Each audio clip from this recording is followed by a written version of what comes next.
മത്സര കളത്തിലെത്തുന്നതിന് മുമ്പ് കഠിനമായ പ്രാക്ടീസ് ചെയ്യണമെന്ന് അത്ലറ്റുകൾക്ക് അറിയാം.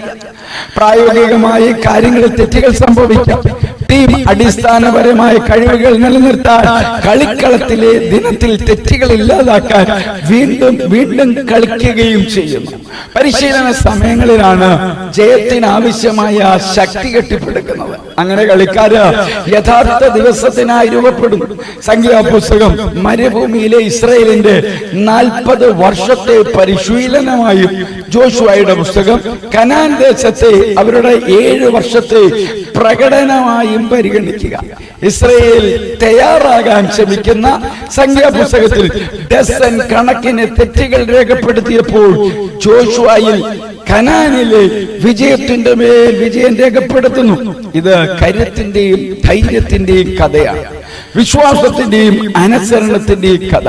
ദൈവത്തിൽ ആശ്രയിച്ചു വന്ന എല്ലാവരും കർത്താവിന് വേണ്ടി ജീവിക്കുവാൻ ധൈര്യപ്പെടണമെന്ന് ജോഷുവ വെല്ലുവിളിക്കുന്നു. യഥാർത്ഥ വിജയത്തിന്റെ രഹസ്യം അന്നും ഇന്നും ദൈവത്തോടുള്ള സമ്പൂർണ്ണ അനുസരണമാണ്. ഏത് അനുഭവങ്ങളിലും ദൈവം നമ്മോടൊപ്പം ഉണ്ടെന്ന് നാം വിശ്വസിക്കണം. നാം അവന്റെ വചനം അനുസരിക്കുമ്പോൾ നമ്മുടെ വഴിയിൽ വരുന്ന ഏത് വെല്ലുവിളികളെയും നേരിടുവാൻ ആവശ്യമായ ശക്തിയും ധൈര്യവും കർത്താവ് നൽകും. പുതിയ അനുഭവങ്ങൾ ഭയപ്പെടുത്തുന്നതാകാം, പക്ഷേ നമ്മുടെ ജീവിതം നയിക്കുമ്പോൾ ഈ വെല്ലുവിളികൾ ആവേശകരവും ഫലപ്രദായകവുമാണ്. ക്രിസ്തുയേശുവിലൂടെ ഒരു നല്ല ദിവസം ആശംസിക്കുന്നു.